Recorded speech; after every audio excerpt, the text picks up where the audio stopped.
हम कोई गुलाम है? जैसा आप चाहेंगे वैसे हमको करना पड़ेगा। कल वो बिल्कुल ठीक हो जाएंगी और फिर मेरे बेटे के साथ खेलेंगी भी। और थप्पड़ भी नहीं मारेंगे। हम तीनों के लिए तुम्हें माँ का हक अदा करना होगा। वो आया था। किसी को नहीं छोड़ेगा तेरा दिलशाद वीरा, ना मोहब्बत करने वालों को और ना ही मोहब्बत को तोड़ने वालों को। मामी आप? मैं 3 लोगों का बोझ तुम्हारे सर पर डाल रही हूँ।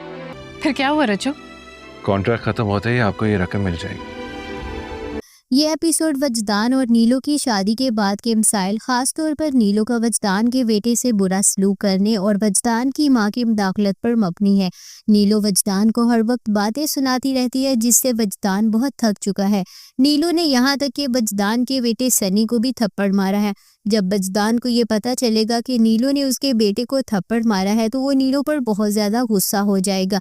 वजदान अपने बेटे को ये कहकर समझा रहा है कि नीलो कुछ दिनों में बिल्कुल ठीक हो जाएगी और फिर उसके साथ खेलेगी भी और उसे थप्पड़ भी नहीं मारेगी। वजदान और नीलो की ये लड़ाई वजदान की माँ भी सुन लेगी और वजदान की माँ अब नीलो को समझाएगी कि वो इसे इस घर में किसी दूसरी औरत की तरह नहीं बल्कि सनी की माँ बनकर रहने के लिए लाई है और कहेगी कि हम तीनों के लिए तुम्हें माँ का हक अदा करना होगा। नीलो को बताया जाएगा कि वो यहाँ मोहब्बत करने वालों को तोड़ने के लिए नहीं बल्कि घर बसाने के लिए लाई गई है और वजदान की माँ कहेगी कि मैं 3 लोगों का बोझ तुम्हारे सर पर डाल रही हूँ।